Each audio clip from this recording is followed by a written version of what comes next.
विरक्ति होने के कारण हम सनातनियों में अविद्या आने लगी। अविद्या से ग्रस्त हो करके हमारे अंदर फूट पड़ गई। उस फूट के कारण हम एक दूसरे का अपमान करने लगे। जैसे आपने महाभारत युद्ध में देखा भी होगा, हमें जो संस्कृति से एकजुट होने की संस्कृति सिखाती थी, वेद हमें एकजुट होने की। अभी मैंने एक मंत्र बोला है, संगच्छध्वम संवदध्वम सम ओ मनासी जानता। अरे हिंदुओं, साथ मिलकर के चलो, साथ मिलकर के बोलो, हम सबके विचार एक हो, हम सबके चित्त मन एक हो। तभी तो परमात्मा ने ऋग्वेद के 10वें मंडल में 191वें सूक्त में परमात्मा ने हमें संगठित होकर के रहने के लिए उपदेश किया है। जैसे हमारे प्राचीन ऋषियों ने जिस परिकल्पना को साकार करते हुए इस एक राष्ट्र को बनाए रखे, उसी परंपरा में हमें चलना चाहिए। महाभारत युद्ध के बाद हमारे सनातनियों में फूट पड़ गई। अब फूट पड़ने के कारण हमारे हिंदू संस्कृति, हमारे हिंदू सभ्यता में, सनातन धर्म में छीड़ आ गया, पतन होने लगा। पतन होने के बाद धरती का सबसे पहला मत उत्पन्न होता है। अभी आप कह रहे हैं धर्म क्या है? धर्म एक ही है, सनातन धर्म, नाना धर्म नहीं है। पहला मत धरती का उत्पन्न हुआ, उस मत का नाम है पारसी मत, और उस मत का आदि प्रवक्ता है महात्मा जरदुश्त, जिसकी पुस्तक का नाम अवस्था और जंदावस्था है। उस पारसी मत से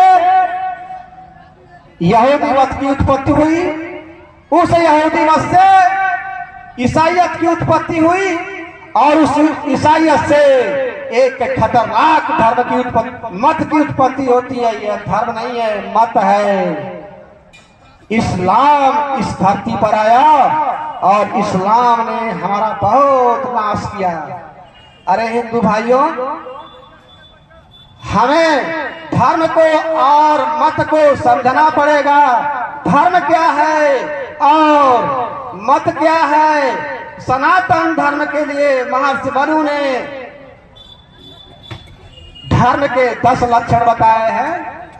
धीति क्षमा दमो अस्तेयम शौचम इंद्रिय निग्रह धी विद्या सत्यम क्रोधो दशकम धर्म लक्षणम। पाश्चात्य एक विचार हुआ जो कहता है धर्म अफीम है, अफीम। बताइए, हमारे मनु जी महाराज कह रहे हैं धीति अर्थात धैर्य रखना क्या अफीम है? क्षमा करना क्या अफीम है? शरीर पर कंट्रोल करना क्या अफीम है? अस्तेय चोरी न करना क्या अफीम है? इंद्रियों को कंट्रोल करना, इंद्रियों पर विजय प्राप्त करना क्या अफीम है? क्या बुद्धिमान होना अफीम है? क्या सत्यवादी होना अफीम है? क्या विद्यावान होना अफीम है? क्या अक्रोधी होना अफीम है? ये धर्म के लक्षण राजर्षि मनु ने तो बताए।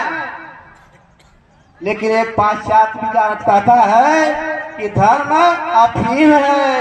वह जान ही नहीं पाया कि धर्म किसे कहते हैं और मत किसे कहते हैं। अरे धर्म की परिभाषा महर्षि कणाद करते हैं, यतो भूतोदय श्रेयस सिद्धेश धर्म।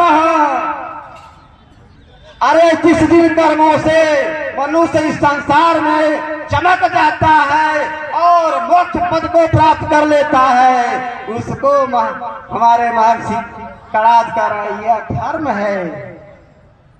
आइए हिंदुओं, आज एक बात और समझते हैं, बड़ा सनातन सनातन की बात चलती है। बोलिए। सभी लोग कहते हैं कि सनातन जो है क्या? सनातन बार बार बोलते हैं, सनातन क्या है, सनातन किसे कहते हैं? बंधुओं, सनातन की वास्तविक परिभाषा क्या है? क्या सनातन उत्पन्न होता है? क्या सनातन नष्ट होता है? क्या सनातन हिंदू बना लेता है? क्या धरती का कोई माई काला सनातन को नष्ट कर देगा? क्या सनातन को बना देगा? बंधुओं, सनातन वह है, याद कर लीजिए, नोट कर लीजिए, सनातन उसे कहते हैं जो कभी पुराना ना हो। समाचार फोटो क्या कहा मैंने? समाचार जो कभी पुराना ना हो, दे दे, मुझे उन्हें लग जो कभी नया भी ना होगा क्या हुआ? जो एक रस रहे,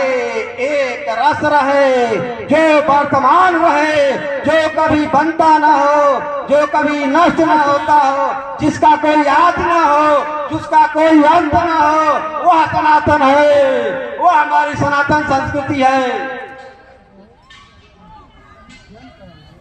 बंधुओं, सनातन में कौन सी जाति है?